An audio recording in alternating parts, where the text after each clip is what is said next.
Imagine a courtroom, not of earth, but of heaven itself. The air trembles with light. Thrones stretch beyond sight. And in the center, the Creator himself sits in silence, eyes burning with love and justice.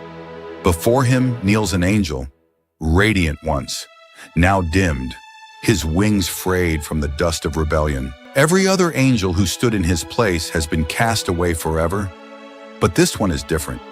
This is Sariel, the only fallen angel in the history of eternity, who God forgave. But why him? What did he do to earn a second chance when no one else ever could? And what does his story mean for you? Because if there is mercy for an angel, maybe there is hope for you too. Stay with me. This is a story that starts before the world was born, plunges into the darkness of rebellion, and rises into the most unexpected act of grace heaven has ever seen. This is Bible Mysteries, and here we explore the parts of the Bible they never taught you in Sunday school. Make sure you like, subscribe, and click that bell icon so you never miss a journey into the deep waters of God's Word. Before the first sunrise painted the Garden of Eden in gold, before the sound of a single human heartbeat echoed in the world, there was the Council of the Watchers. They were not warriors like Michael. They were not messengers like Gabriel. They were guardians, observers, keepers of God's design. And among them was Sariel. He wasn't the largest or the loudest of the angels. His armor wasn't covered in battle scars, and his voice didn't boom like thunder. Instead, there was something about him that drew others close, a quiet depth in his eyes as if he was always seeing something far beyond the horizon. Sariel had been given two great tasks. First, to oversee the movement of the moon, ensuring that time itself flowed as God intended. Second, to watch over the spirits of humanity, not their bodies, but the invisible, eternal flame within them. It was a role that required patience. He had to stand at a distance, looking down on the newborn world, guarding without interfering, guiding without being seen. From heaven's edge, Sariel would often gaze down at the earth, studying the first humans. Adam and Eve walking hand in hand through a forest bursting with life, children splashing in streams, laughing without fear, men shaping the first tools from stone.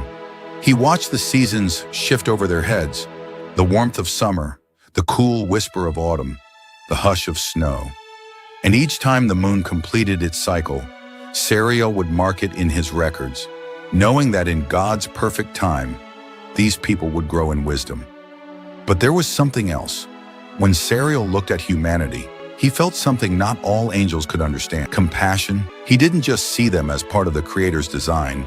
He saw their struggle, the way they sometimes stumbled into danger, the way sickness could strike without warning, the way hunger could make even the strongest man weak. Not all watchers felt the same way. Some looked down on humans with cold detachment. Others admired them too much. It started with small conversations among the watchers, quiet whispers in the courts of heaven. Why should we stand so far away? If we could walk among them, we could guide them directly.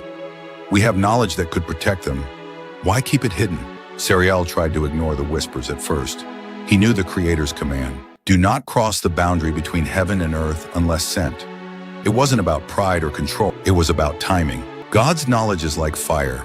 In the right place, it warms and gives life. But too soon, and it burns everything to the ground. One night, or what we would call night, though heaven has no darkness, Sariel stood watching a small human settlement far below. A child lay sick in her mother's arms, her breathing shallow. The woman's eyes glistened with tears as she whispered prayers into the sky. Sariel's chest ached. He knew the cure. The earth below them grew a plant whose leaves, when crushed and steeped, could heal the fever. It was simple, but it was forbidden. And for the first time, Sariel questioned the rule. It was not long after that the watchers gathered in secret on the summit of Mount Hermon, a place so high its peaks seemed to brush the belly of heaven. There were 200 of them, their forms blazing in the starlight. Sariel stood among them as their leader, Shemihaza, spoke. "Brothers," Shemihaza said, his voice rolling like distant thunder, "you have seen their pain. You have watched them struggle. We have the power to end it. But to do so, we must descend, not as spirits, but as men." There was a murmur of agreement. Some hesitated. They knew the cost, but Shemihaza pressed on. "If we all do it, there will be no turning back. Let us swear an oath together. If one falls, we all fall. We will share in the consequences, whatever they may be. Sariel's heart pounded. He thought of the child. He thought of the farmers who struggled to read the seasons. He thought of the mothers who feared the unknown. And when the oath was made, Sariel did not walk away. That night, they fell from the heavens like a rain of living stars.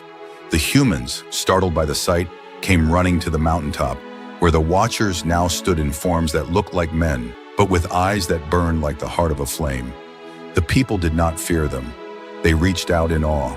Sariel knelt among them, touching the soil, breathing the scent of earth for the first time. He taught them to track the moon's movement to know when to plant and when to harvest.